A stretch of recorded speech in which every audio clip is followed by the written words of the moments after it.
A história de hoje nos faz pensar como nós lidamos com as pessoas, se nós fazemos diferença entre elas pela sua classe social, pelos seus modos e atitudes, pelo seu comportamento, pela sua religião, pela sua posição política, por sua cor, né?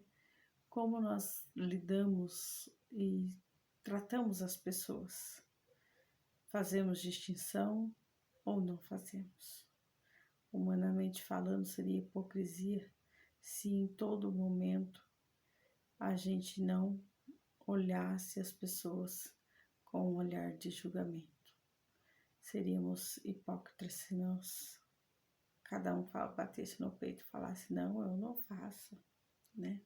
A gente faz sim, mesmo que muitas vezes seja meio inconsciente, mas a gente acaba fazendo, infelizmente.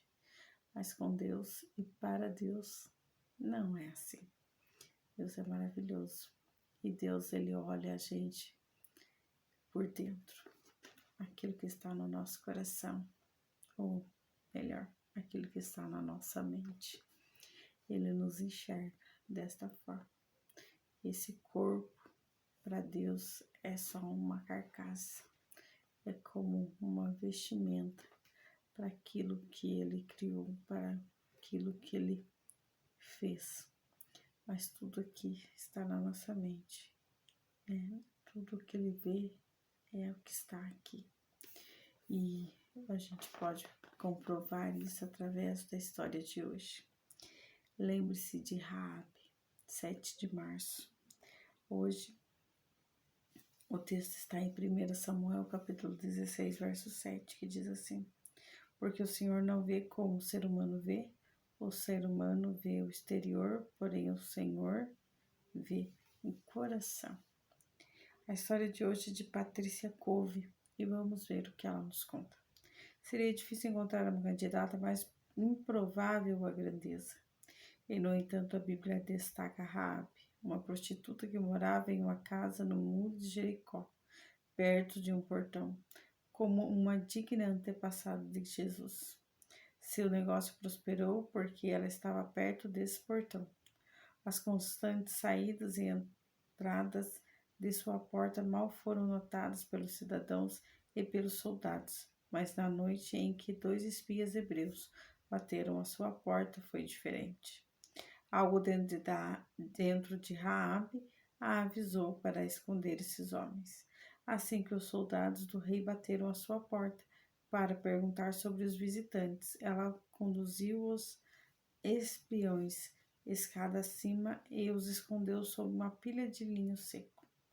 Ela correu até a porta e deve ter dado um suspiro de alívio quando os soldados saíram correndo pelo portão em perseguição aos espias, seguindo suas falsas instruções. Raabe voltou correndo pelas escadas. Então ela causou admiração nos 2 espias hebreus por saber o que estava prestes a acontecer a Jericó.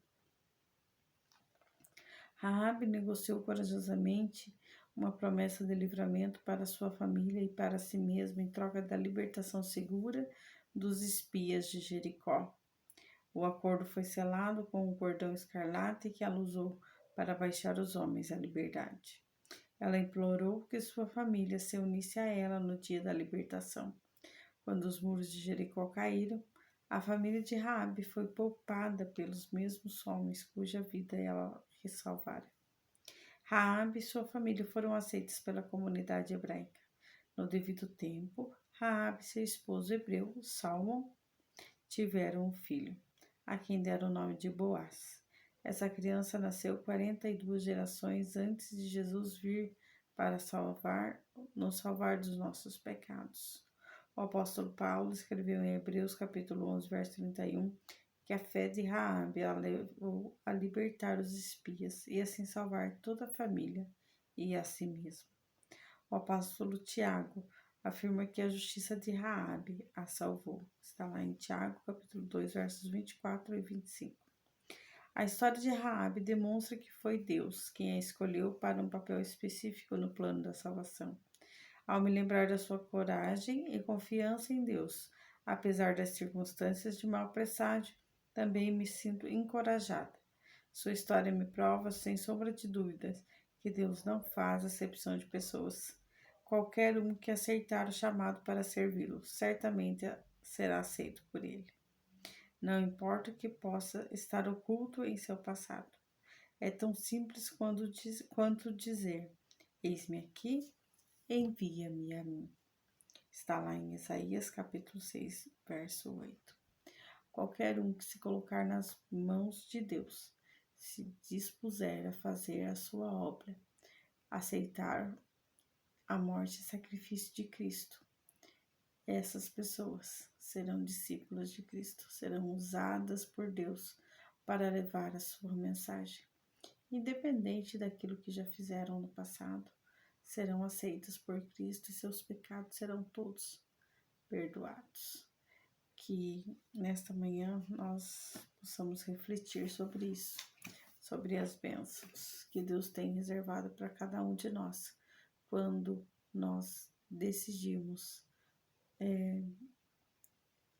aceitar o chamado e aceitar a Cristo Jesus como nosso Senhor e Salvador da nossa vida.